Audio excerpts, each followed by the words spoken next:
Maaga pa lang, gigising na si Lyra Evangelista upang tumulong sa gawaing bahay at sa maliit na tindahan ng halamang ornamental ng kanyang ama, si Crispin.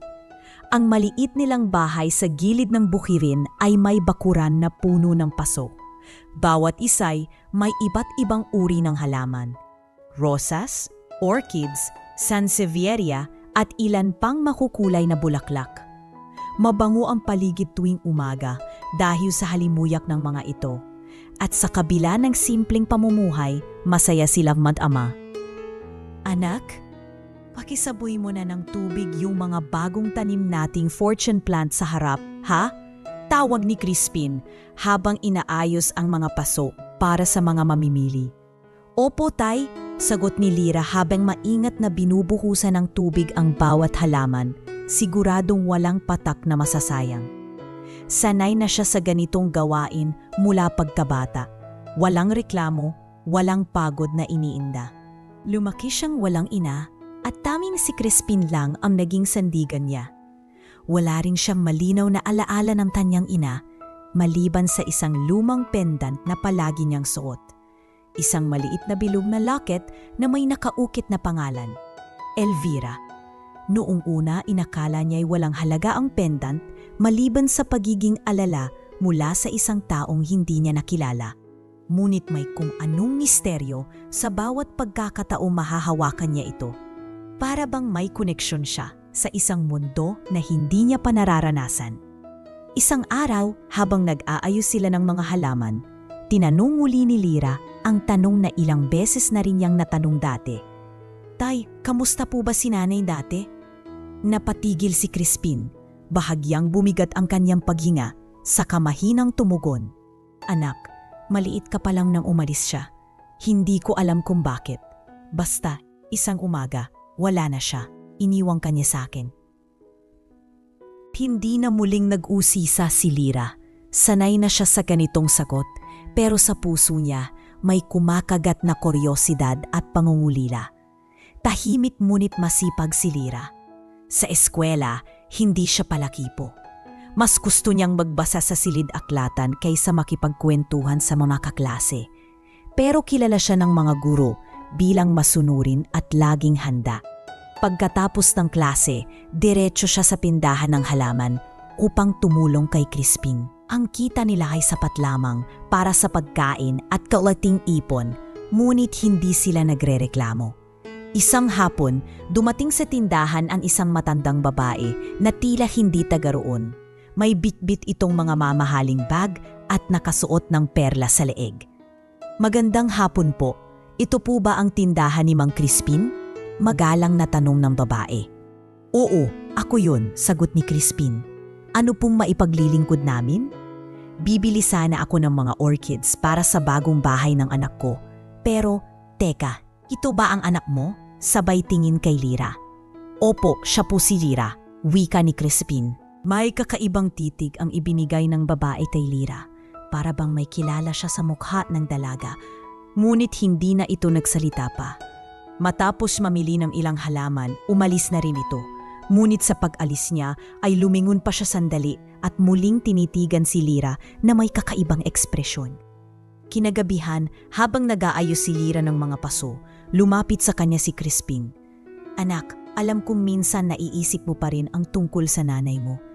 Pero tandaan mo, kung anuman ang dahilan niya sa pag-alis, hindi na natin yon kontrolado. Ang mahalaga, magkasama tayo ngayon. Ngumiti si Lyra. Alam ko po, tay. Pero minsan, iniisip ko, baka isang araw, bigla na lang siyang bumalik.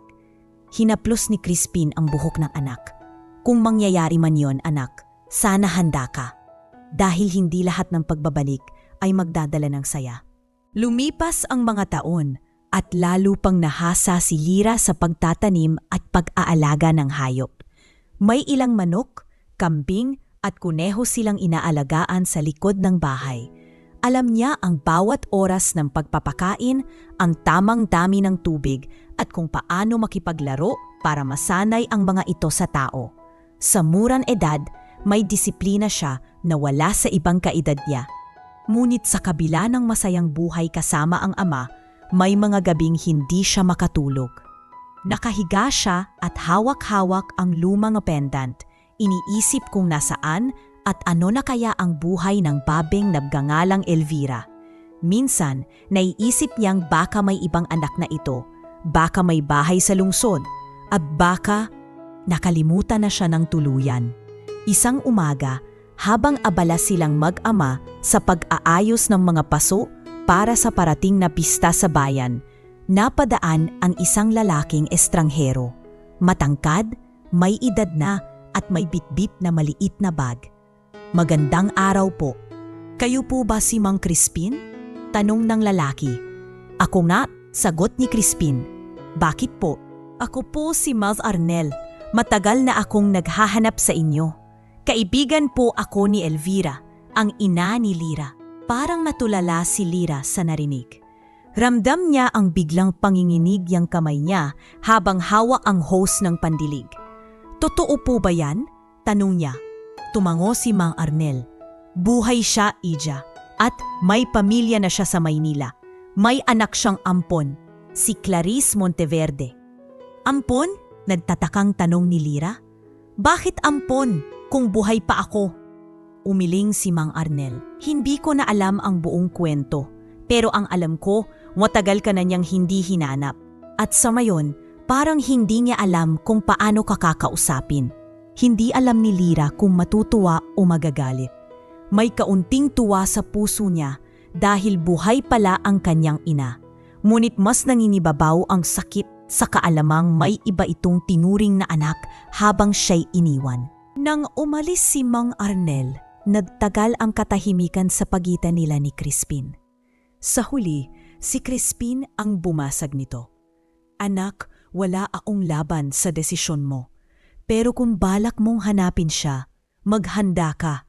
Dahil minsan, mas masakit marinig ang totoo kaysa manatili sa hindi alam." Hindi na sumagot si Lira. Sa halip, pumikit siya, mahigpit na hinawakan ang pendant sa kanyang leeg at sa unang pagkakataon, naramdaman niyang nagsisimula ng gumalaw ang mga tanikala ng kanyang tahimik na buhay. Matapos ang pagbisita ni Mang Arnel, halos hindi makakain si Lira sa hapunan. Tahimik siyang nakatingin sa kanin sa kanyang plato, habang si Crispin ay tila nag-iisip din ng malalim. Nakaabot na sa kanya ang pangalan na matagal niyang pinapangarap marinig mula sa iba, Elvira. At ngayon, hindi na ito kathang-isip lang. May taong nakakita at nakausap sa kanya kamakailan. "Anak," mahinahong sabi ni Crispin habang nilalapag ang kutsara at tinidor, "alam kong naguguluhan ka. Pero tandaan mo, hindi lahat ng makikita mo ay magdadala ng sagot na gusto mong marinig." Napatingin si Lira sa ama, bahagyang naninilid ang luha. "Tay, kung mayaman po si nanay, kung may kaya siya, bakit niya po ako iniwan? Bakit hindi niya po ako hinanap kahit isang beses?" Huminga ng malalim si Crispin, saka tumingin sa kanya. "Hindi ko alam ang sagot, Lira. Pero isang bagay ang sigurado ako. Minahal kita mula noong araw na isinilang ka at hinding-hindi ko hinayaang maramdaman mong kulang ka. Pero kung talagang gusto mong makita siya, handa kong suportahan ka. Pero mag-ingat ka. Hindi lahat ng mayaman ay may mabuting puso." Tumango si Lira. Hindi niya alam kung saan mag-uumpisa, pero sa puso niya nagsimula ng mabuo ang plano. Kinabukasan, bumalik si Mang Arnel. May dala itong maliit na supot na puno ng mangga at pinilit na umain muna bago mag-usap. Habang kumakain sila sa ilalim ng lilim ng malaking punong mangga sa bakuran, nagsimula siyang magkwento. "Lira, aniya, nakilala ko ang nanay mo noong wala ka pa sa mundong ito. Isa siyang masipag na tindera noon sa palengke, pero napanasawa ang isang negosyanteng taga Maynila. Doon nagsimula ang pagbabago ng buhay niya." Nakikinig si Lira na parang batang uhaw sa kwento. "Tapos po, ano pong nangyari pagkatapos?" Matagal na ring patay ang asawa niya. Nang mawala ito, lumaki ang negosyo at siya ang namahala. Pero may isang bagay na hindi ko maintindihan. Bakit iniwan ka niya? Ang alam ko lang, may ampun siyang anak ngayon, si Clarice Monteverde. Maganda, edukada at kilala sa Maynila bilang tagapagmana ng negosyo ni Elvira. Napakunot ang noo ni Lira. Ampon? Pero buhay pa ako. Bakit hindi na lang ako ang kinuha niya? Yan ang tanong ko rin, sagot ni Mang Arnel. Pero tandaan mo, hindi lahat ng nakikita sa labas ay siya ring totoo sa loob. Maaaring may dahilan siya o baka may tinatago. Hindi na sumagot si Lira. Sa halip, tinitigan niya ang pendant na suot sa kanyang leeg. Sa tingin niya, ito lang ang tulay sa pagitan nila ng inang matagal na niyang pinapangarap. Lumipas ang ilang araw at hindi maalis sa isip niya ang sinabi ni Mang Arnel. Sa tuwing may bibili ng halaman sa kanilang tindahan, iniisip niya kung anong itsura ng Maynila, kung gaano karangya ang bahay ni Elvira at kung paano siya tatanggapin. Isang gabi, habang nag-aayos siya ng mga paso, muling nagsalita si Crispin. Alam ko kung anong iniisip mo, anak. Gusto mo siyang hanapin, di ba? Tahimik na tumango si Lira. Oo, tay, kahit hindi niya ako tanggapin. Gusto ko lang siyang makita. Gusto kong marinig mula sa kanya mismo kung bakit. Kung ganon, sagot ni Crispin, maghanda ka. Ang Maynila ay hindi katulad ng bayan natin. May ingay, may gulo, at may mga taong hindi mo alam kung totoo o peke ang ngiti. Pero kung iyan ang desisyon mo, sasamahan kita. Napangiti si Lira, bakas ang pasasalamat sa mga mata. Salamat po, tay. Hindi ko po alam kung kakayanin ko kung mag-isa. Sa mga sumunod na linggo, mas lalo siyang naging determinado. Habang abala sa pagtulong sa tindahan, iniipon niya ang bawat barya mula sa mga bentang halaman. Ipinangako niya sa sarili na isang araw makakarating siya sa Maynila. Minsan, habang nagbabalot sila ng mga halamang ibebenta sa pista ng bayan, muling bumusita si Mang Arnel. Lira, gusto mo bang makita ang litrato ng nanay mo ngayon? Tanong niya. Napatigil si Lira. May dala po kayo? Kinuha ni Mang Arnel mula sa bulsa ang isang lumang sobre at inilabas ang litrato. Doon nakita niya ang usang babaeng magara ang bihis, nakapula at may suot na perlas. Nakangiti sa kamera habang katabi ang isang dalagang halatang nasa edad 20. Yan si Elvira at yung katabi niya si Clarice. Halos mabitawan ni Lira ang litrato. Hindi niya alam kung galit o lungkot ang nararamdaman niya. Ang ganda niya pero parang malayo ang loob. Hindi lahat ng ganda ay may init ng puso, Hija, sagot ni Ma'am Arnel. Kung sakaling makita mo siya, huwag kang umasa ng sobra. Masakit pero totoo. Minsan, hindi lahat ng magulang ay marunong magmahal ng pantay. Kinagabihan, habang mag-isa sa kwarto, kinuha ni Lira ang pendant at tinitigan ito ng matagal. Sa isip niya, bumuo siya ng pamarap. Kahit hindi niya ako yakapin, kahit hindi niya ako kilalanin bilang anak. Gusto ko lang marinig mula sa kanya kung bakit niya ako iniwan. Sa mga sumunod na araw, naging mas malalim ang pananabik niya. Kapag may dumadaan na sasakyan sa kalsada, naiisip niya kung paano kaya ang buhay sa syudad. Kapag may mamimiling taga Maynila, sinusubukan niyang makipag-usap at magtanong tungkol sa lugar. Isang hapon, habang nagdidilig siya ng halaman, milapitan siya ni Crispin. Anak, siguro darating din ang araw na hindi mo na lang siya makikita sa litrato. Darating ang araw na haharap ka sa kanya at doon mo malalaman kung karapat-dapat pa ba siyang tawaging ina. Sa mga salitang iyon, mas tumibay ang loob ni Lira. Hindi na lamang ito simpleng pagnanais na makita ang ina.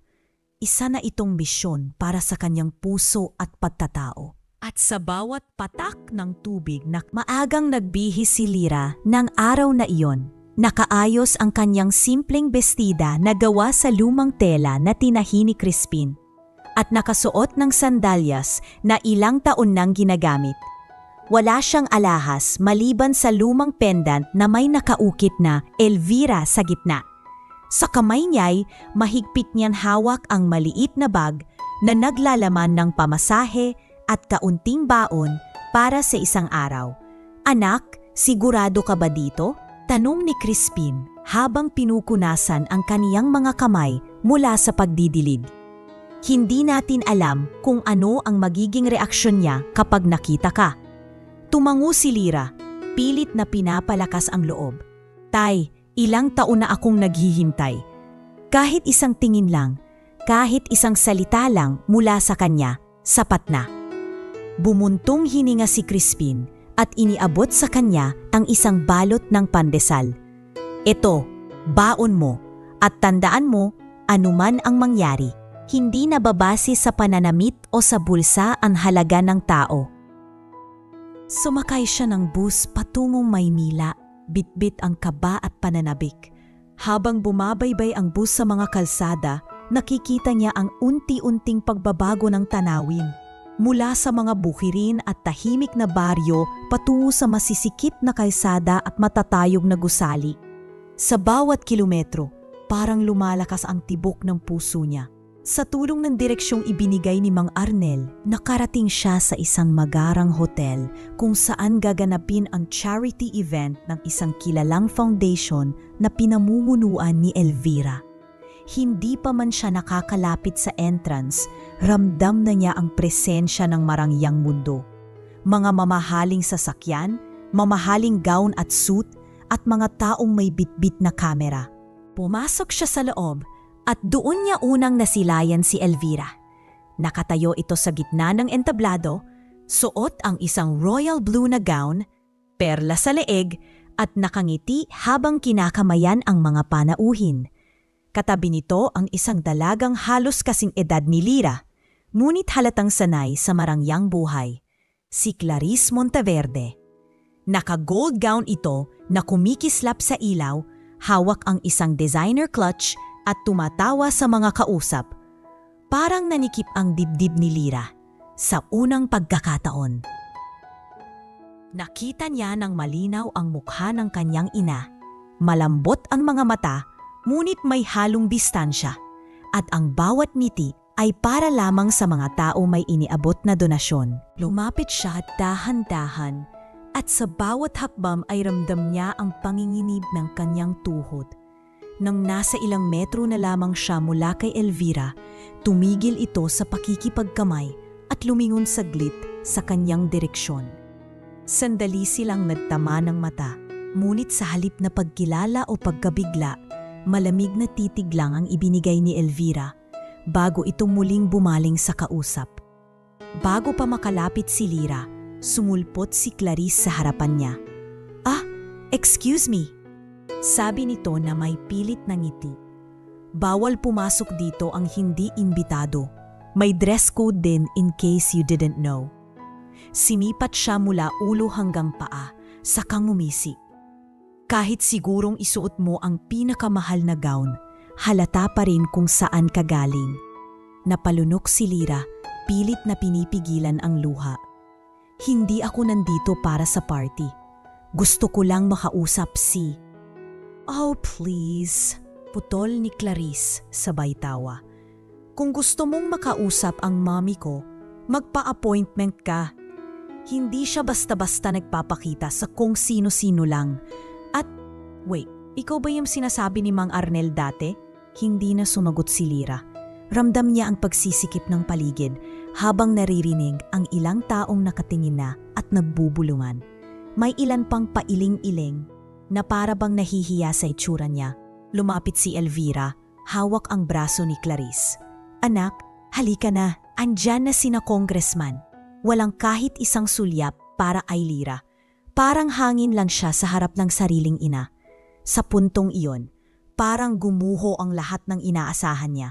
Umalis siya sa lugar na iyon nang mabigat ang puso. Pilit tinatanggal sa isip ang mga salitang narinig mula kay Clarice. Sa jeep pa uwi, hawak niya ang pendant, nakatingin sa labas habang tumutulo ang luha. Pag-uwi niya sa probinsya, nadatnan niya si Crispin na nag-aayos ng mga halaman sa harap ng bahay. Anak, sabi nito nang makita siyang papalapit. Kumusta? Umiling lang siya sabay yakap sa ama. Tay, parang wala akong halaga sa kanya. Hinaplos ni Crispin ang kanyang buhok.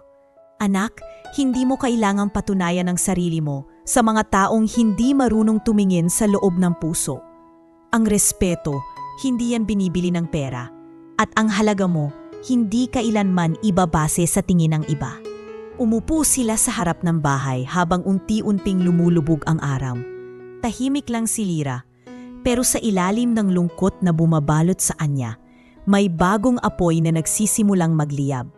Hindi para maghiganti, kundi para ipakita. Hindi kay Elvira o kay Clarice, kundi sa sarili niya, na kaya niyang tumayo ng mataas, kahit walang yaman, kahit walang pagkilala mula sa ina na iniwan siya. Sa gabing iyon, bago matulog, muli niyang hinawakan ang pendant.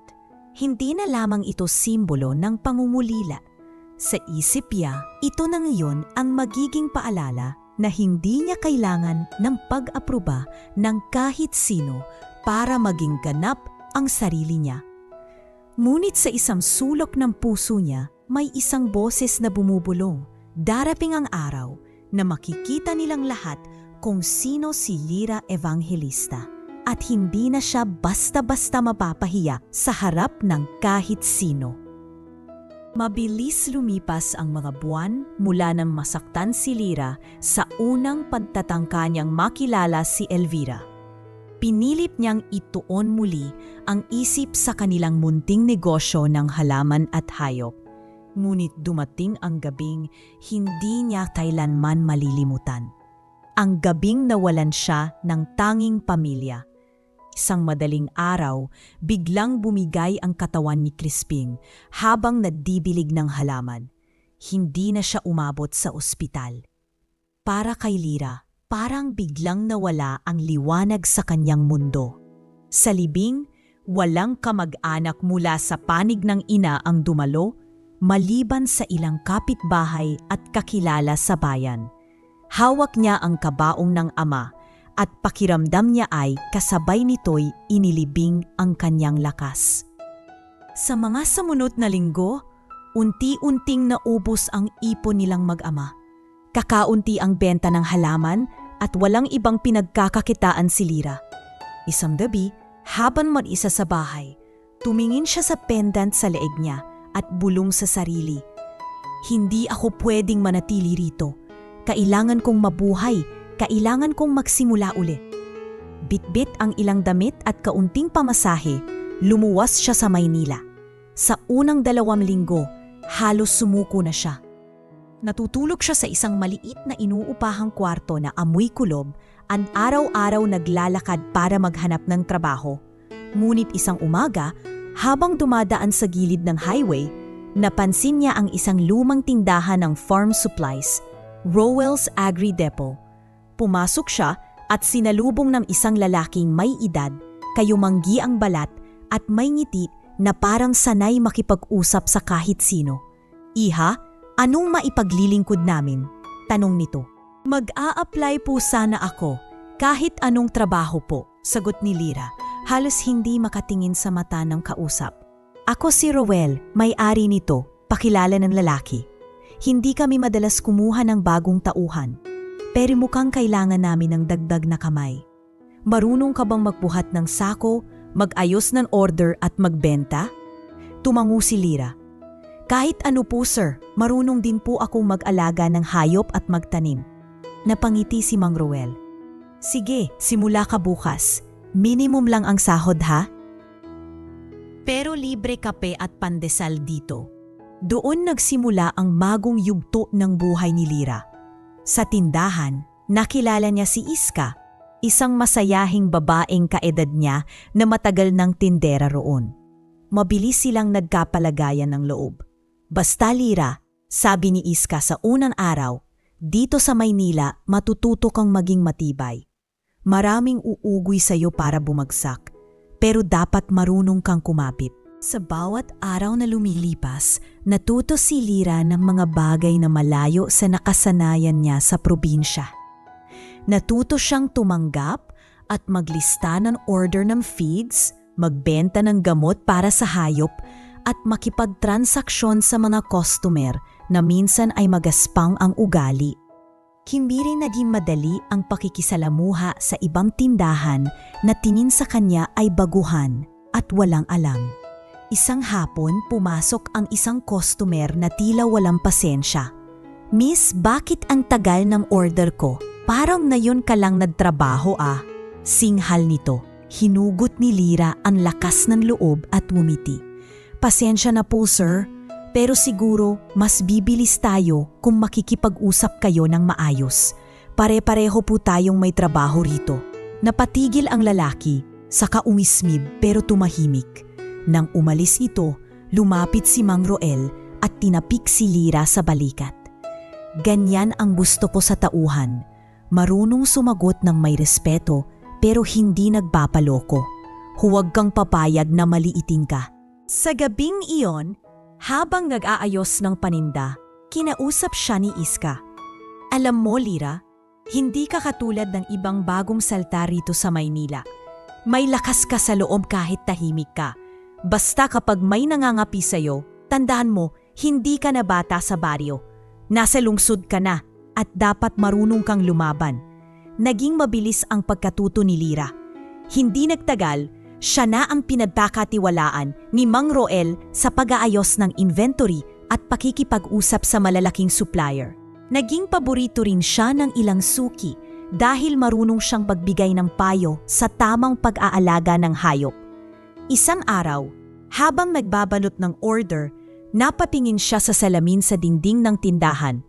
Nakita niya ang sarili. Hindi na siya ang dalagang umuwi mula sa isang charity event na luhaan at napahiya. Ang nasa salamin ay isang babaeng marunong humarap sa tao, marunong kumita sa sariling sikat, at marunong ipaglaban ang sarili. Sa mga gabing pagod na pagod siya mula sa trabaho, minsan ay binubuksan niya ang pendant sa leeg niya at tinitingnan ang maliit na papel sa loob. Isang pirasong sulat na may nakasulat lamang na para kay Lyra mula kay nanay. Wala nang ibang detalye, ngunit sapat iyon para maalala niya kung bakit siya nagsisikap.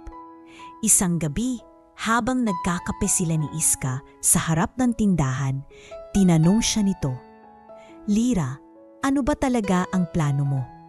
Magtatrabaho ka lang ba rito habang buhay?" Tumingin siya sa langit at ngumiti. "Hindi. Balang araw, gusto kong bumalik sa probinsya, pero hindi bilang Lyra na iniwan at hinusgahan. Gusto kong bumalik bilang Lyra na may sariling negosyo, may respeto ng mga tao, at kayanang humarap kahit kanino, kahit sa taong hindi ako tinanggap noon." Kaya pala matimbi ka magtrabaho, biro ni Iska. "Sige lang kaibigan, basta't may plano ka, hindi ka maliligaw." Sa puntong iyon, unti-unti nang nahuhubog si Lyra bilang isang taong hindi na basta-basta tinataboy ng kahirapan o ng masasakit na salita. Sa Maynila, natutunan niyang ang halaga ng tao ay hindi nasusukat sa kung sino ang mga magulang niya, kundi sa kung paano siya bumangon sa gitna ng hirap. At sa bawat araw na lumilipas, mas yumalakas ang tibok ng kanyang puso, hindi lang para mabuhay, kundi para patunayan na ang babaeng minsang ipinagtabuyan sa isang marangyang salo-salo ay muling babangon. At kapag dumating ang araw na iyon, hindi na siya basta tatayo sa gilid. Siya mismo ang magiging dahilan kung bakit titigil ang mga taong minsang lumapastangan sa kanya. Maagang umalis si Lyra at Mang Roel para pumunta sa isang malaking livestock expo sa Pasay. Excited si Lyra dahil ito ang kauna-unahang beses na makakarating siya sa ganoong kalaking pagtitipon ng mga negosyante, magsasaka at supplier mula sa iba't ibang panig ng bansa.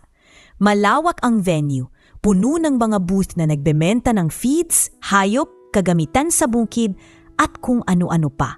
Habang naglilibot sila, napansin ni Mang Roel ang isang malaking LED screen na nagpapakita ng mga sponsor ng event.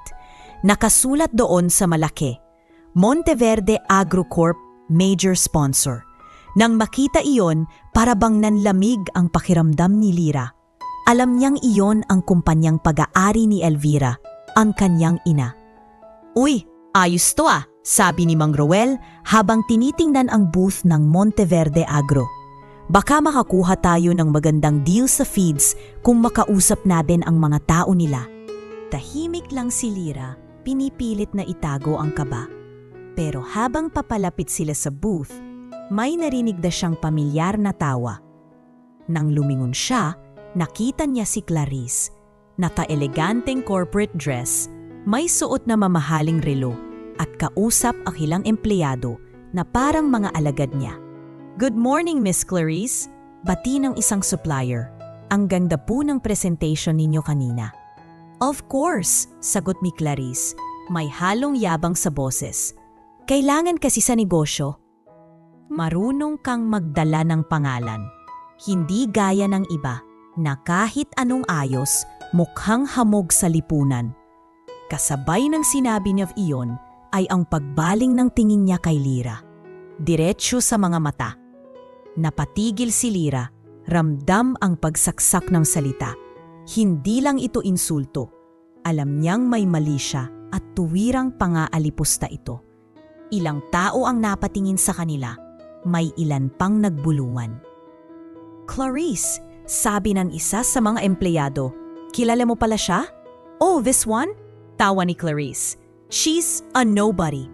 Basta tandaan nyo, sa industriya natin, hindi sapat na may alam ka sa hayop o sa halaman. Kailangan may class ka. And clearly, she doesn't." Pakiramdam ni Lira ay bumigat ang buong paligid. Gusto niyang magsalita, magbalik ng insulto. Pero naalala niya ang sinabi ni Crispin noon, ang respeto, hindi yan binibili ng pera. Huminga siya ng malalim, mumiti ng kaunti at magalang na sinabi, "Pasensya na kung iniisip mo yan sa akin, Miss Clarice, pero hindi ko kailangang ipaliwanag ang sarili ko. Sa mga tao mas kilala ang presyo kaysa halaga." Tahimik ang paligid saglit. May ilan sa mga nakarinig ang napangiti sa sinabi ni Lira, ngunit halata ang inis sa mukha ni Clarice. Mang Ruel, na kanina pa nanonood, ay agad humarap sa kanya. "Tara na Lira, hindi mo kailangang mag-aksaya ng oras sa ganito." Habang papalayo sila, naririnig pa rin ni Lira ang bulungan ng mga tao. "Uy, sabi nila, may koneksyon daw yan sa Monteverde. Baka ka mag-anak?" Bulong ng isang supplier. "Oo nga, parang magkahawig sila ni Ma'am Elvira sa mata," sagot ng isa pa. Kinagabihan habang kumakain sila sa isang karinderya malapit sa venue, tinanong siya ni Mang Roel, "Anak, may totoo ba sa mga naririnig ko kanina? Yung tungkol sa Monteverde?" Tahimik lang si Lira. Pinaglaruan niya ang tinitor. Saka mahina ang boses na sumagot, "May koneksyon na po. Pero hindi iyon nakasulat sa kahit anong papel. At sa tingin ko, ayaw naman nilang aminin." Tumingin si Mang Roel sa kanya. Seryoso ang mukha. "Kung ganun, mas dapat mong ipakita na kaya mong tumayo sa sarili mong paa. Hindi mo kailangang hawakan ang pangalan nila para kilalaninin ka. Ang kailangan mo, sarili mong pangalan na ikaw mismo ang bumuo." Umiti si Lira kahit mabigat pa rin ang loob. "Yun din po ang iniisip ko, Mang Roel. Darating ang araw, hindi na nila ako basta tatawaging hamog sa lipunan." Sa hotel na tinutuluyan nila, bago matulog, kinuha niya ang pendant at tiningnan ulit. Hindi niya alam kung kailan muling magtatagpo ang landas nila ni Elvira at Clarice, pero alam niya na sa oras na mangyari iyon. Imana ang Lira Ebangelista na haharap sa kanila. Hindi na yung tahimik na dalagang basta-basta nilang pwedeng apak-apakan, kundi isang taong may sariling dignidad at pangalan na pinaghirapan niya mismo. Isang hapon habang nag-aayos si Lira ng mga bagong dating na sako ng feed sa tindahan, biglang tumunog ang kanyang cellphone. Hindi kilalahang numero, ngunit sa kabilang linya ay maririnig ang malamig na tinig ng isang babae. "Miss Evangelista, ito si Margie. sekretarya ni Mrs. Elvira Monteverde. Ipinapatawag ta niya sa mansion bukas ng 2:00 ng hapon para sa isang pribadong pag-uusap. Sana ay makarating ka. Natidilan si Lira. Sandaling nagduda kung totoo ba ang naririnig, pero alam niyang hindi niya pwedeng palampasin ang pagkakataong iyon. Kinabukasan, bago mag-2:00, nakatayo na siya sa harap ng malawak na tarangkahan ng Monteverde Mansion. Ang mataas na pader ay natatakpan ng gumagapang na bougainvillea, at sa loob ay kita ang malawak na hardin at kalsadang dinadaanan ng mamahaling sasakyan. May kasamang kaba at pag-asa sa dibdib niya. Baka ito na ang araw na maririnig niya mula sa ina ang mga sagot na matagal niyang hinihintay. Pagpasok niya sa bakuran, sinalubong siya ng isang kasambahay. "Dito po kayo, Miss Lira." Mahinang wika nito, ngunit may bakas ng pag-alala sa mga mata. Bago pa siya makarating sa pinto ng malaki at marangyang sala, bumukas iyon at lumabas si Clarice. Nakasuot ito ng designer riding boots at leather gloves, halatang kagagaling lang sa stables. Ngunit imbes na ngiti, isang malamig at mapanuyang titig ang ibinigay nito kay Lira. "Oh, nandito ka na pala," sabi ni Clarice. Puno ng pang-iinsulto ang tono. "Hindi ko alam kung bakit ka pinatawag ni Mommy, pero sigurado akong hindi iyon para bigyan ka ng mana." Hindi na nakapagsalita si Lira nang biglang hatake ni Clarice ang kanyang braso. "Tara, may ipapakita ako sa iyo bago ka makausap ni Mommy." Dinala siya nito sa likod ng mansyon kung saan naroroon ang malalaking kulungan ng kabayo at baka. Doon, naamoy niya agad ang mabagsik na amoy ng dumi ng hayop na nakatambak sa isang sulok. Hindi niya inasahan ang susunod na mangyayari. Itinulak siya ni Clarice pabagsak sa sahig kung saan may nagkalat na halo ng putik at dumi ng hayop. "Ganyan ka lang dapat," bulong ni Clarice habang nakayuko at nakangisi. "Diyan ka nababagay, sa ilalim, mabaho at walang halaga." Napatihaya si Lira, halos hindi makagalaw sa pagkabigla at pandidiri. Ramdam niya ang malamig na laggit ng dumi sa kanyang palad at damit. Ang ilang kasambahay na nakakita ay napatigil, ngunit walang naglakas loob na tumulong.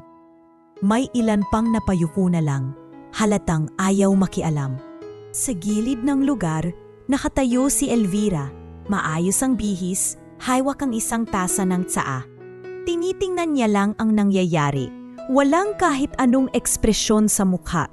Hindi niya pinigilan si Clarice, hindi rin siya lumapit para tulungan ang sariling anak. "Enough, Clarice," mahina ngunit malamig na sabi ni Elvira makalipas ang ilang sandali. "Hindi ka dapat nagkakalat dito." Ngumiti si Clarice na para bang mahina ipanalo, saka tumalikod at iniwan si Lira na pilit bumabangon. Tumulo ang ilang luha ni Lira, hindi dahil sa sakit ng katawan, kundi sa matinding pagyurak sa kanyang dignidad. "Kung tapos ka na dyan, pwede ka nang umuwi," dagdag ni Elvira, walang tingin sa kanya at tuluyang bumalik sa loob ng mansion. Ilang segundo pang nanatiling nakatayo si Lira, basang-basa ng dumi at putik. Marahan niyang nilingon ang malawak na bakuran at sa isipan ay nagpatuloy ang mga bulong mula sa nakaraan. Ang mga panlalait ni Clarice sa expo, ang malamig na titib ng kanyang ina noong charity event, at ngayon, ang pisikal na pagyurak sa kanya. Tahimik siyang lumabas ng mansion, walang imik, walang tinanggap na pamasahe mula sa kasambahay na nag-alok nito. Habang naglalakad sa kalsadang papunta sa terminal, pakiramdam niya'y bawat yapak ay mas lalong nagpapainit ng apoy sa kanyang dibdib. Pagdating niya sa maliit na inuupahan sa Maynila, dire-diretso siyang naligo, pilit tinatanggal ang amoy at dumi sa katawan. Ngunit kahit ilang beses niyang binuhusan ng tubig ang sarili, hindi niya mabura ang alaala ng nangyari. Kinagabihan, Habang nakaupo sa gilid ng kama, dumating si Iska, dala ang isang supot ng tinapay. Lira, anong nangyari sa'yo? May balita akong galing ka sa mansion ng Monteverde. Napayuko si Lira. Tama ka, pero hindi iyon naging maayos. Hindi siya nanay na naghihintay sa anak. Parang isa lang akong estrangherong pumasok sa teritoryo nila. Umupo si Iska sa tabi niya at hinawakan ang kanyang balikat. Alam mo kaibigan, may dalawang klase ng tao sa mundong to. Yung nang-aapak at yung tumatayo pagkatapos apakan. Ikaw, alam kong hindi ka magtatakulong sa posisyon ng biktima. Tumingin si Lira sa pendant na hawak niya at sa unang pagkakataong mula nang mamatay si Crispin, nagsalita siya ng may matibay na tinig. Tama ka, Iska. Hindi ako titigil. Hindi ako magtatago. Patutunayan ko na mali sila. Hindi lang para sa kanila kundi para sa sarili ko. Sa gabing iyon, nakatulog si Lira na may bagong determinasyon sa puso. Hindi na siya ang Lira na basta umiiyak kapag inapi. Sa susunod na pagkikita nila ni Clarice at Elvira, sisiguraduhin niyang hindi na siya ang taong basta-basta nilang kayang tapakan sa sahig. Kinabukasan matapos ang nakapahiya at nakakadurog dignidad na karanasan sa mansyon ng Monteverde, hindi nagkulong si Lira sa silid gaya ng inaasahan ng marami. Sa halip, maada siyang nagising, nag-ayos ng sarili at pumasok agad sa tindahan ni Mang Roel. Hindi niya kayang magpakita ng kahinaan, lalo na ngayon na alam niyang may mga matang nakatingin at naghihintay na siya'y sumuko. Pagpasok niya, agad siyang sinalubong ni Mang Roel na may bahid ng pag-aalala sa mukha. Lira, sigurado ka bang okay ka lang? Narinig ko yung tungkol sa nangyari kahapon. Hindi ko natatanungin ang detalye, pero alam kong hindi iyon madali. Mumiti si Lira kahit pilit. Okay lang po ako, Mang Roel. Ayokong sayangin ang oras ko sa iniisip ang mga taong gustong pababain ako. Mas pipiliin kong magtrabaho. Sumapat si Iska mula sa likod habang nag-aayos ng paninda. Yan ang gusto ko sa'yo, girl. Pero tandaan mo, hindi ka dapat lang basta nagtatrabaho. Dapat may direksyon ka. Para pagdating ng araw, hindi lang sila nakakakita ng masipag na babae, kundi ng babaeng mas matagumpay pa sa kanila. Simula noon, parang may nagbukas na panibagong pinto sa isipan ni Lira. Hindi na lang siya nagtatrabaho para mabuhay, nagtatrabaho na siya para magtagumpay. Itinodo niya ang sipag, maaga pa lang nasa tindahan na siya. Tinutulungan si Mang Roel mabuhat ng mabibigat na sako ng feeds, nag-aayos ng inventory at umaasikaso ng mga kliyente. Dahil sa kanyang dedikasyon, mabilis siyang napansin ng mga magsasaka at supplier. Si Lira, maaasahan yan, wika ng isa sa mga suki. Hindi lang basta nagbebenta, marunong magpayo kung paano alagaan ang mga alagang hayop. Kahit mga problema sa feeds, alam niyang lutasin. Isang araw, dumating sa tindahan ang isang matandang magsasaka na si Mang Victor. May dalang sulat ito at inilapag sa harap ni Lira. Anak, baka interesado ka dito. Nanggaling yan sa Agribusiness Development Foundation. Naghahanap sila ng mga scholar na may karanasan sa pag-aalaga ng hayop at pagtatanim. Libre ang tuition, may allowance pa. Napatingin si Lira sa papel. Naka-highlight ang kursong agro-entrepreneurship. Naramdaman niya agad ang pagkasabik. Mang Victor, sigurado po ba kayo na pwede akong mag-apply dito? Wala po akong mataas na koneksyon gaya ng iba. Mumiti si Mang Victor. Ang puhunan mo ay sipag at determinasyon, anak. Minsan, yan lang ang kailangan para manalo. Kinausap niya agad si Mang Roel at Iska tungkol dito. Kung makapapasok ako dito, makapakuha ako ng mas maraming kaalaman sa negosyo at agrikultura. Babalik din ako rito para tulungan kayo. Wika niya. Huwag mo nang isipin ang pagbabalik, sagot ni Mang Roel habang nag-aayos ng resibo. Ang isipin mo, paano mo gagamitin ang pagkakataon para sa kinabukasan mo? Mas malaki pa ang kaya mong marating kaysa sa tingin mo. Sa tulong ng mga dokumento mula sa tindahan at mga rekomendasyon mula sa mga suki, nakapasa si Lyra sa screening ng foundation. Hindi niya akalain na sa edad na iyon, muli siyang mauupo sa loob ng silid-aralan. Pero ngayon, hindi na siya batang walang malinaw na direksyon. May malinaw siyang layunin. Matutong magpatakbo ng sarili niyang negosyo sa agrikultura. Mahirap ang umpisa. Tuwing umaga, nagtatrabaho siya sa tindahan hanggang tanghali. Pagkatapos ay dumidiretso sa kolehiyo para sa klase. Madalas gabi na siya nakakauwi, pagod na pagod. Ngunit masarap ang pakiramdam dahil alam niyang bawat araw ay hakbang papalapit sa pangarap niya. Sa mga klase ng agro-entrepreneurship, natutunan niya ang mga modernong paraan ng pag-aalaga ng hayop, sustainable farming, at tamang pamamahala ng pondo. Nakakuha rin siya ng ideya kung paano pagsasamahin ang tradisyonal na kaalaman mula sa probinsya at ang makabagong teknolohiya para sa mas malaking kita. Isang gabi, habang nagkakape sila ni Iska matapos magsara ng tindahan, napangiti si Lyra. Iska? Alam mo bang kaya ko palang gumawa ng business plan para sa isang poultry farm na may sariling feed mill? Dati, akala ko imposibleng gawin yon. Tingnan mo, sagot ni Iska. Ilang buwan pa lang sa kolehiyo, may plano ka na agad. Ibig sabihin, malayo ang mararating mo. At pag dumating ang araw na iyon, sigurado akong may magugulat. Unti-unti, nagsimulang umangat ang kabuhayan at pagkatao ni Lyra. Hindi lang dahil sa scholarship at trabaho, kundi dahil sa reputasyong binubuo niya. Kapag may event ang foundation, siya ang isa sa mga inirerekomendang speaker para magbahagi ng kaalaman sa mga magsasaka. Kapag may baguhang kliyente sa tindahan, siya ang hinahanap para magpayo.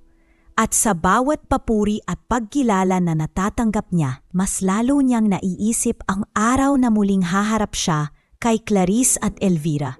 Hindi bilang kawawang babae mula sa probinsya, kundi bilang isang taong may pangalan, respeto at sariling tagumpay. Maalipas ang 3 taon mula nang huling makita ni Lyra si Elvira sa nakakahiyang tagpo sa mansyon, lubos nang nagbago ang buhay niya. Hindi na siya basta empleyado lang sa indahan ni Mang Ruel, isa na siyang kilalang pangalan sa ilang grupo ng mga magsasaka at negosyante sa agrikultura.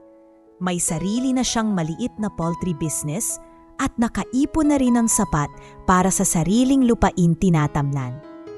Isang hapon, habang nasa farm siya at abala sa pagpapakain ng mga manok, dumating si Iska, humahangos at may hawak na sobre. Lyra, kailangan mo itong makita. Galing ito sa law office na may kinalaman sa Monteverde. Kinuha ni Lyra ang sobre, binasa at unti-unting kumunot ang noo. Nakasaad doon na ipinapatawag siya sa ospital kung saan nakakonfine si Elvira Monteverde for urgent personal matters. May kalakip na lagda ng isang kilalang abogado. Kinabukasan, nagtungo siya sa ospital.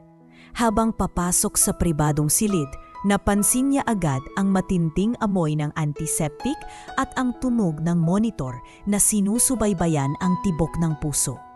Doon, nakita niya si Elvira na ahiga, payat at tila napagod sa mga taon ng trabaho at karamdaman. Sa gilid ng kama, naroon si Clarice, nakaupo sa isang silya at hawak ang kamay ng babae. Nang makita si Lyra, agad nag-iba ang ekspresyon nito. Mula sa kunwaring malasakit ay napalitan ng malamig na pagtitig. "Bakit ka nandito?" tanong ni Clarice, halos pabulong pero puno ng tensyon. "Pinatawag ako," maikling sagot ni Lyra. "May ipinadala ang abogado ninyo." Sumingit ang isang lalaking nakaitim na suit na nakatayo sa tabi ng kama. Si Attorney Salcedo, ang legal counsel ng pamilya Monteverde. "Miss Evangelista, tama po. Nais po kayo kausapin ni Mrs. Monteverde habang may pagkakataon pa." Dahan-dahang iminulat ni Elvira ang mga mata at sa unang pagkakataon may kakaibang lambing sa boses nito. "Lyra," mahinang sambit niya, Pasensya ka na sa lahat ng taon na hindi kita kinilala. May mga desisyon akong pinagsisihan. Tahimik lang si Lyra, pinipigilan ng damdaming maghalo ang awa at hinanakit. Bakit po ako pinatawag ngayon? Tanong niya. Tumango si Attorney Salcedo at binuksan ang ilang dokumento. Ayon sa orihinal na Last Will and Testament na ginawa mahigit 20 taon na ang nakalilipas.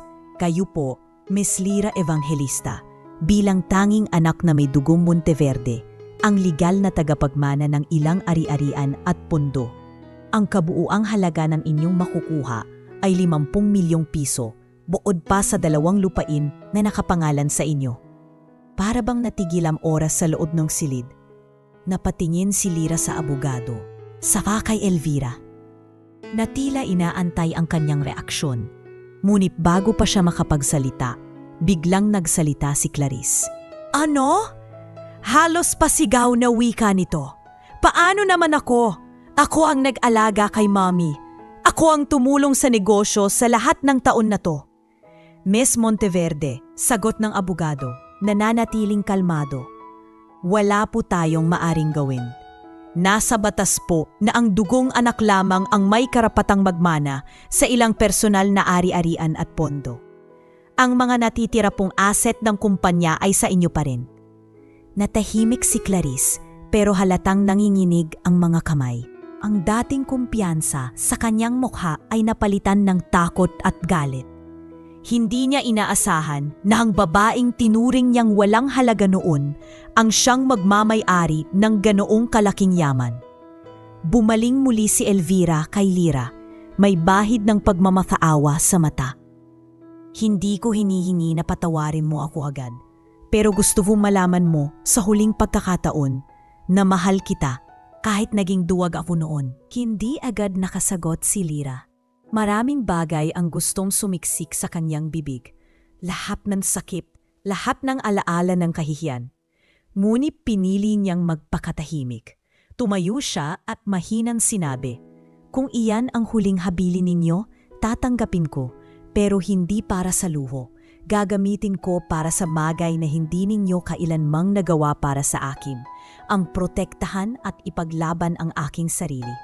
Habang palabas siya ng silid, ramdam niya ang mga matang nakatingin sa kanya. Mata ni Elvira na puno ng pagsisisi at mata ni Clarice na puno ng pangamba. Sa isip ni Lyra, malinaw na malinaw. Tapos na ang panahong siya ang tinatapakan. Sa halip, darating ang oras na titindig siya sa harap ng lahat. Dala ang pangalan at yaman na matagal nilang ipinagkait sa kanya. Hindi para magigandi, kundi para ipakita kung sino talaga siya. Makalipas ang ilang araw mula nang makausap niya si Elvira sa ospital, tinawagan siya ni Attorney Salcedo para sabihing kailangan na niyang pumunta sa Monteverde Mansion upang formal na ayusin ang mga papeles ng mana. Miss Evangelista, sabi ng abogado sa telepono, maaaring hindi magiging maganda ang salubong sa iyo doon. Si Miss Clarice hindi pa ring matanggap ang desisyon ng iyong ina. Pero kung hindi nating tatapusin ito sa lalong madaling panahon, maari pa itong magdulot ng legal na problema. Huminga ng malalim si Lyra. Hindi po ako pupunta doon para magmayabang. Pupunta ako para tapusin ito at makapagsimula ng maayos. Kinabukasan, maagang nagtungo si Lyra sa mansion. Hindi na siya nakasuot ng lumang bestida o simpleng damit gaya ng dati. Nakaayos siya sa isang marangal ngunit hindi magarbo na business attire. Puting blusa at navy blue na slacks, may simpleng takong. Hindi para magpataob, kundi para magpakita ng respeto sa sarili. Pagbukas ng malalaking pintuan ng mansion, sinalubong siya ng parehong mabigat na pakiramdam na naramdaman niya noon. Ang lamig ng marmol sa sahig, ang malawak na hagdan, at ang mga matang nakatingin mula sa mga kasambahay. Ngunit ngayon, wala na ang bahid ng hiya o takot sa kanyang puso. Sa loob ng sala, naroon na si Ate Salcedo na nakaupo sa mahabang mesa katabi si Clarice. Nakapamulsa si Clarice, nakaupo ng nakasandal, at halatang naiinis sa bawat segundo. Nakaayos sa harap nila ang isang makapal na folder ng mga dokumento. Magandang umaga, Miss Evangelista, bati ng abogado. Salamat at nakarating ka. Maupo ka na at sisimulan natin. Tahimik na umupo si Lyra. Ramdam niya ang matalim na titig ni Clarice, pero piniling niyang huwag magpatalo sa tingin ng iyon. Bago nating simulan, wika ni Attorney Salcedo, gusto ko lang ipaalala na ang lahat ng ito ay alinsunod sa huling habilin ni Mrs. Elvira Monteverde. May ilang bahagi ng ari-arian at pondo na nakalaan para kay Miss Lyra Evangelista. Bilang tanging anak na may dugong Monteverde, ang halagang iyon ay 50 milyong piso kasama ang ilang lupain. Biglang sumingit si Clarice, halos hindi maitago ang panginginig ng boses. Hindi ako pumapayag. Ako ang nag-alaga kay Mommy. Ako ang nandito sa lahat ng hirap at trabaho. Tapos basta na lang mapupunda sa kanya ang ganoong kalaking halaga? Kalma lang na sumagot ang abogado. Miss Clarice, ito ay legal na desisyon na hindi mo maaaring baligtarin waliban kung may matibay na ebidensya na taliwas dito. Kung tatanggihan mo ang pagpirma, mapipilitan kaming idaan ito sa korte na alam nating hindi magiging maganda para sa reputasyon ng pamilya. Tumayo si Clarice, humarap kay Lyra, at sa mahinang tinig ngunit puno ng galit ay sinabi, "Hindi mo alam kung gaano kahirap para sa akin ang makitang nakaupo ka dyan, parang ikaw ang panalo."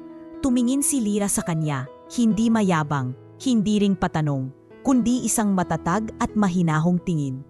"Hindi ako nandito para makipagpaligsahan sa iyo, Clarice. Nandito ako para tapusin ang sinimulan ng ina mo." Muling umupo si Clarice, pero halata sa mga kamay niyang nanginginig habang hinahawapan ng pluma. Dahan-dahan niyang niladaan ang mga dokumento ng paglipat ng mana. Bawat guhit ng pirma ay para bang may bigat na pumupunit sa kanyang loob. Matapos ang huling pirma, itinulak niya ng bahagya ang papel patungo kay Attorney Salcedo at mariing sinabi, "Ayan, tapos na. Sana hindi ka lumampas sa dapat mong lugar, Lyra."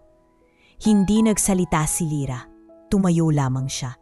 Marahang ngumiti, isang ngiting hindi mapanghamak, kundi puno ng sariling lakas at dignidad. Sapat na iyon bilang sagot. Sapat para iparamdam kay Clarice na wala siyang kailangang patunayan pa. "Salamat po, Attorney Salcedo," mahinang sabi ni Lyra.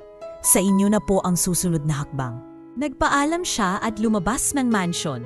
Habang binabagtas ang mahaba at mamahaling driveway, ramdam niya ang malamig na hangin sa paligid. Ngunit may kakaibang init sa dibdib niya. Sa bawat yapak palayo, pakiramdam niya ay tinatanggal niya ang lahat ng bigat ng nakaraan. Ang mga panlalait, ang pisikal na pagyurap, ang mga panahong halos mawalan siya ng tiwala sa sarili. Umalis siya ng mansion hindi lang dala ang 50 milyong piso at mga lupain, kundi higit pa roon, dala niya ang dignidad na matagal niyang ipinaglaban at ang hustisyang ipinagkait sa kanya noon.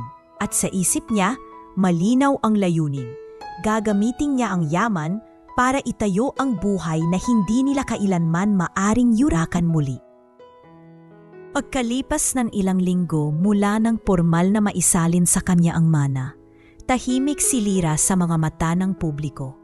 Wala siyang press conference, walang pasabog na anunsyo, at lalong walang social media post na nagpapakita ng kanyang bagong yaman. Sa halip, dumiretso siya sa probinsya, hindi para magpahinga, kundi para simulan ang matagal na niyang plano.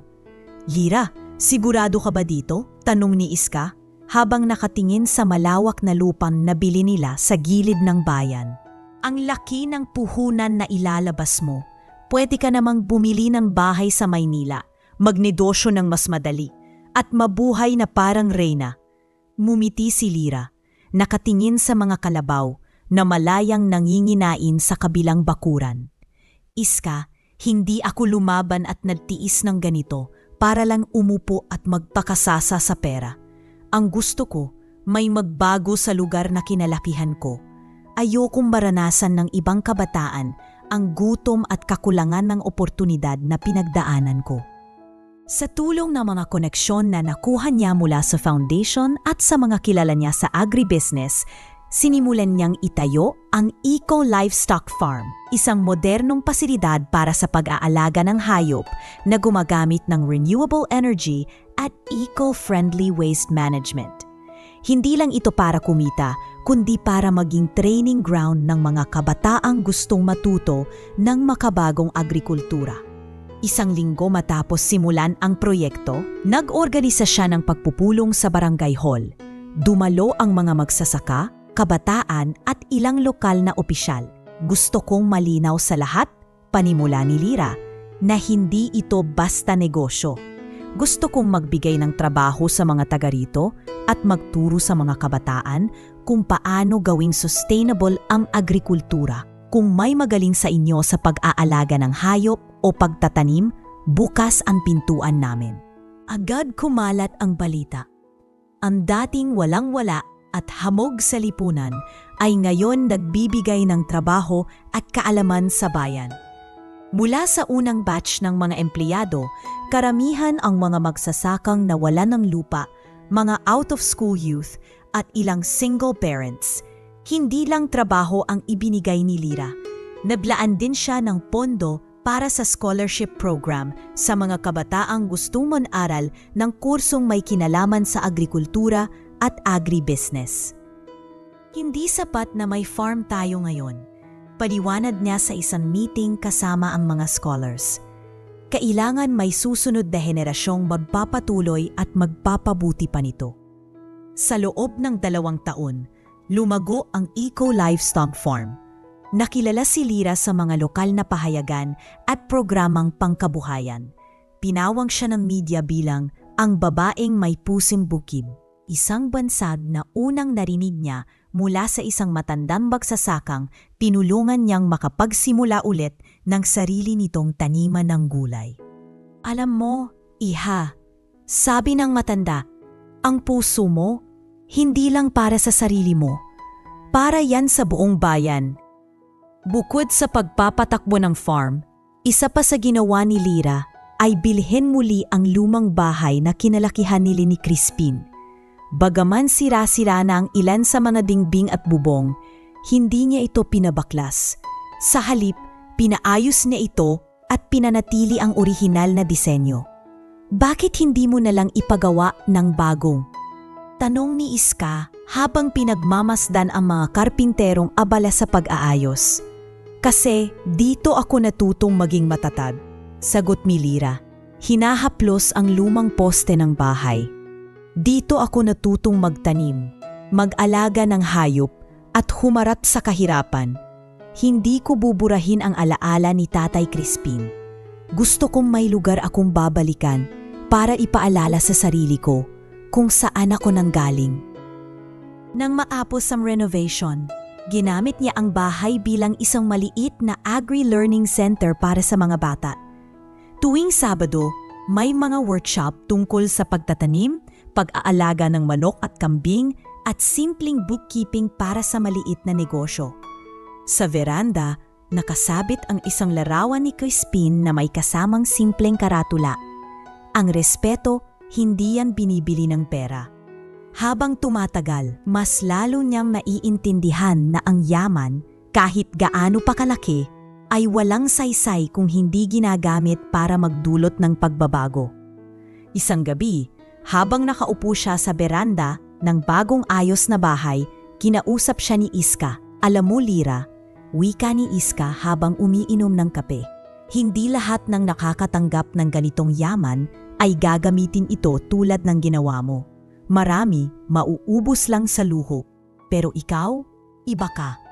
Ngumiti si Lira at tumingin sa malawak na taniman sa harap. Siguro kasi naranasan ko kung gaano kahirap magsimula ng wala.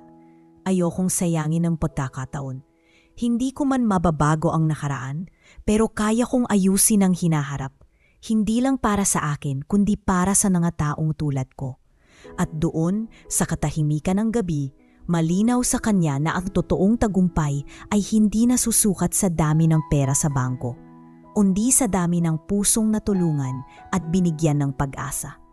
Sa isip niya, iyon ang tunay na mana, ang pagkakataong gawing mas mabuti ang mundong iniwan sa kanya. Isang hapon na payapa ang paligid sa Eco Livestock Farm ni Lyra.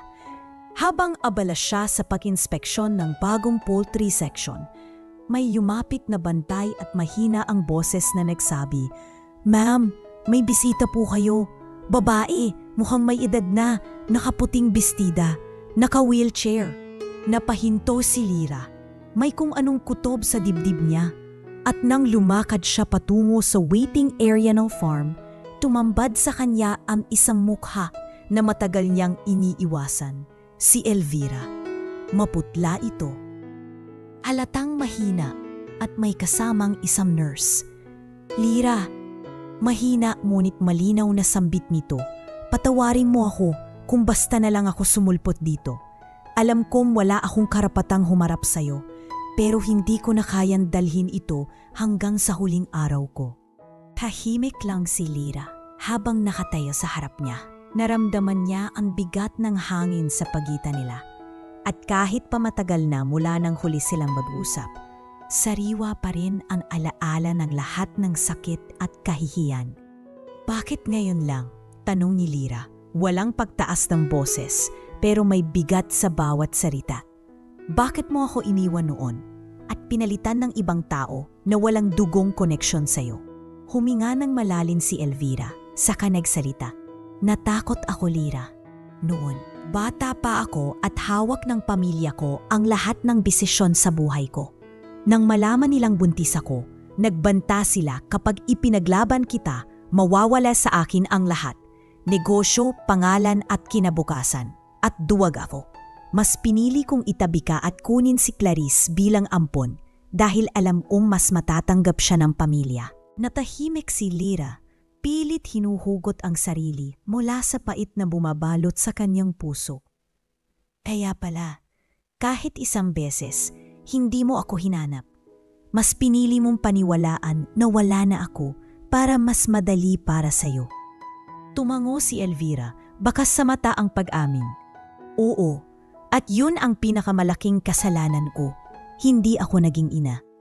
Pero nang makita kita sa ospital, doon ko na-realize na mas matapang ka pa kaysa sa lahat ng kilala ko. Ikaw ang anak na dapat kong ipinaglaban noon."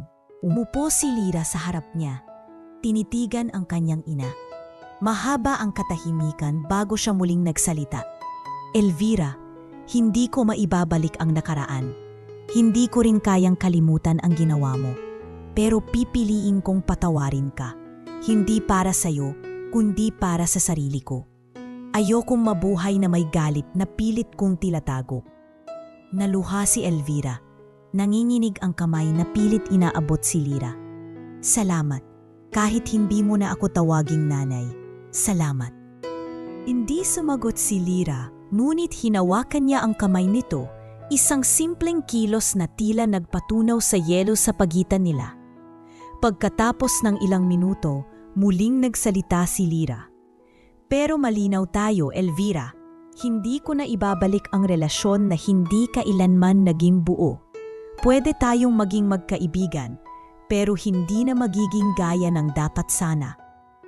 Tumango lang si Elvira at sa unang pagkakataon wala nang galit o panguusig sa mga mata nito. Pag-alis niya, may bahid ng kapayapaan sa kanyang mukha kahit alam niyang iyon na ang huling bisita niya sa anak.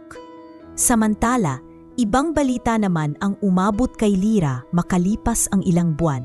Nalugi na ang negosyo ni Clarice.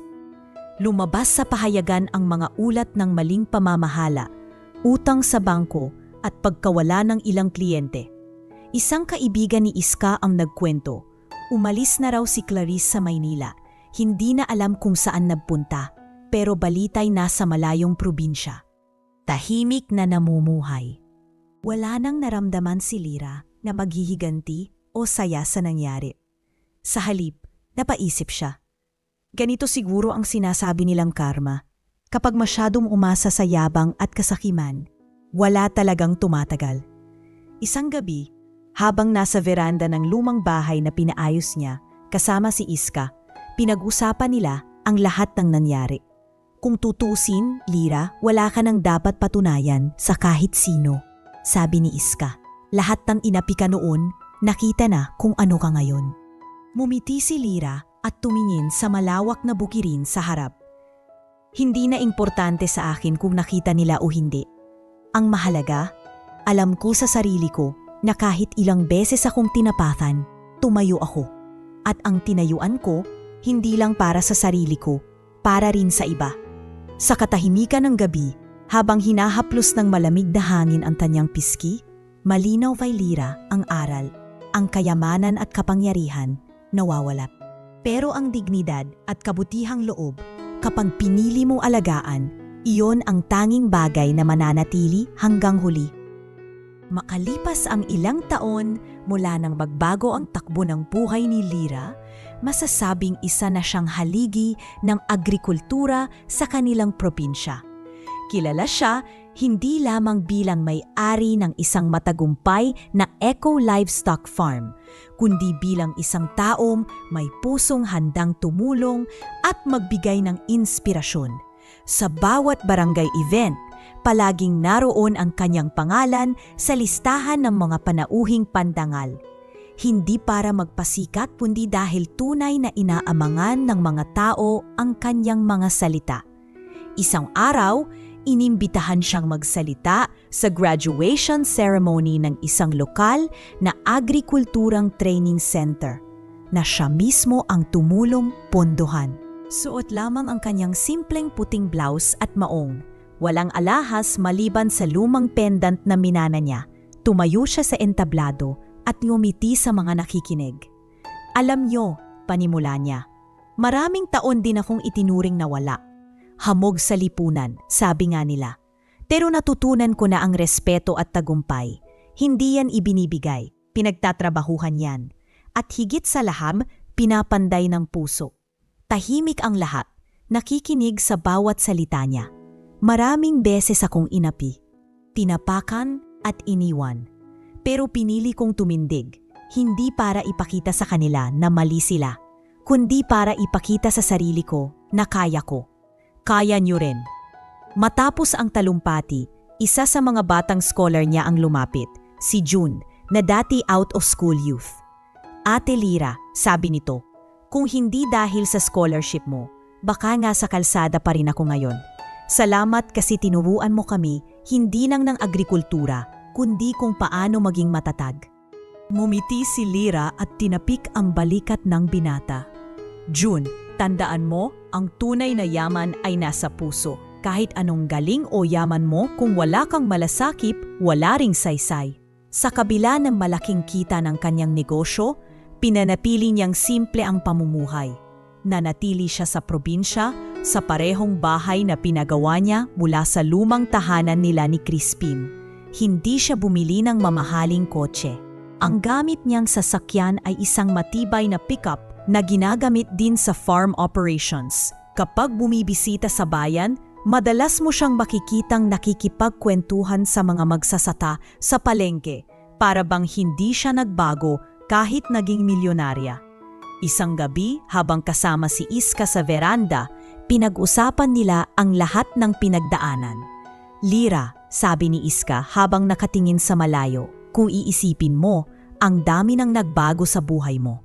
Pero ikaw, parang hindi ka natatangay ng pera. Tumawa si Lira. Siguro kasi alam ko kung gaano kahirap kapag wala ka. Ayokong mawala ang koneksyon ko sa mga taong pareho kong pinagdaanan iyon. Mas masarap kasing tumulong kaysa mag-ipon ng mga bagay na hindi mo naman madadala kapag wala ka na. Bilang bahagi ng kanyang layunin, bawat bagong empleyado at scholar ay dumadaan sa isang orientation kung saan inuulit niya ang kasabihang minana niya kay Crispin.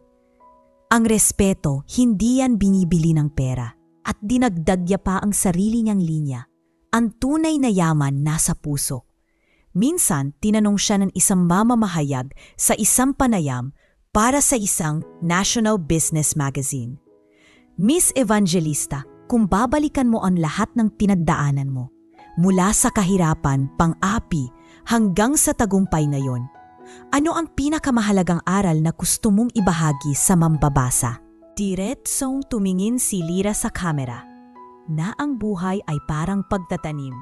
May mga panahong madilim, tuyo at parang walang tutubo. Pero kung magtitiyaga ka, magpapatuloy ka kahit walang kasiguraduhan. Darating ang panahong ng ani. At sa araw na iyon, hindi mo bibilangin kung gaano karami ang nakuha mo. Bibilangin mo kung gaano karaming puso ang natulungan mo sa prosesong iyon.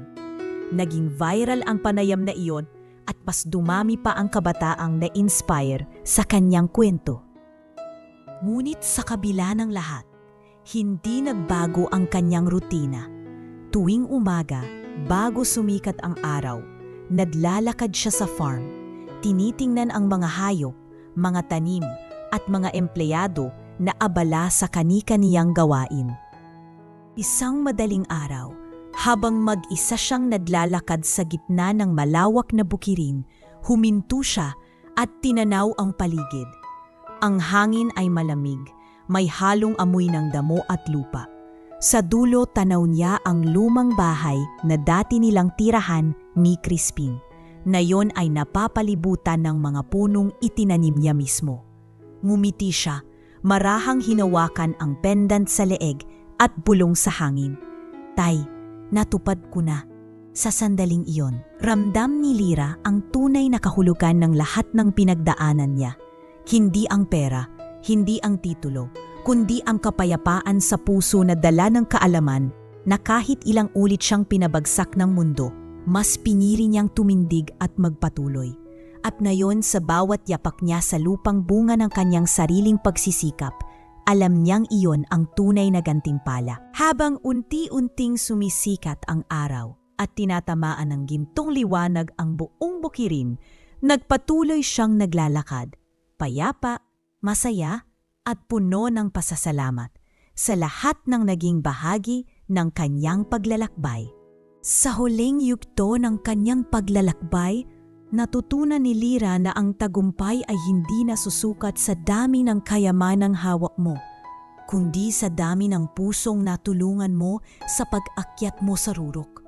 Mula sa isang batang iniwan, inapi at hinamak, naging isang babaeng matatag, may sariling pangalan at handang magbukas ng pintuan para sa iba.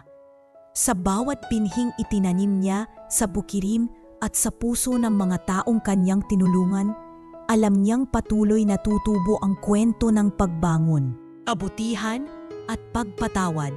At habang siya'y naglalakad sa gitna ng malawak na lupang kanyang itinabuyod mula sa wala, ramdam niya ang malamig na simoy ng hangin na tila bumubulong. Ang tunay na yaman nasa puso. Sa ngiti sa kanyang labi, tuluyang isinara ni Lyra ang pahina ng mapait na nakaraan at buong tapang na sinimulan ang panibagong kabanata, isang kwentong siya mismo ang may akda.